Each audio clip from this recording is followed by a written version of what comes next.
Ayan po. Busy na naman po para sa terminal na mga upuan. Ayan o. Magigiting naman dirigma na mga taga-Malayong Silangan Transport Cooperative na opisyalis. Ito na naman po. Pagkatapos ng public transport hearing, dumiretso po kami ng opisina upang gumawa naman po ng upuan para sa aming terminal.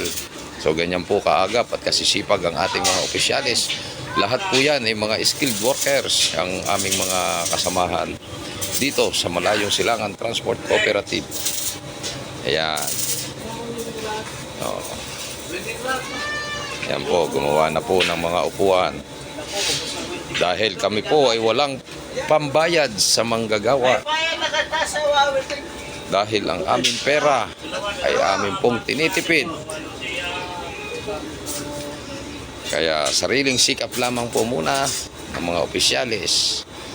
Nang sa gayon, makatipid po tayo sa ating budget. Kita nyo naman, napakasipag niyan. Ibang klase pag nagkaisa ang taga-Malayong Silangan.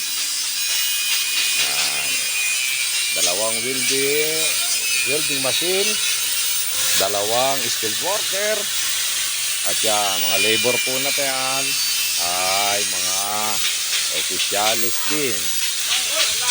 Ngayon po, paspasan na naman ang aming ginagawa sa mga dokumento ulit. Ito. Yan na. Magdamaga na rito kami. Kasama ang mga chikiting ng aming GM. Oh. Oh. GM, stress na?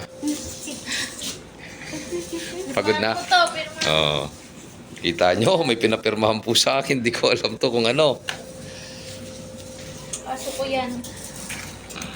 Tata. Dito. 9 AM ako pumasok. May mga ganito pa. Wala. Si Papa eh. Baka daw hanapin nyo. Hindi ah. Hanapin. Okay na yan. Yan na. Ito po ang aming secretary. Ito po. Dumating ngayon. So, duty po ito ng buong magdamag. Ayun. Ayan. Puros dokumento po. Busy yung treasurer. Pagkatapos ng transport, public hearing, nandito naman. Nag-opisina naman.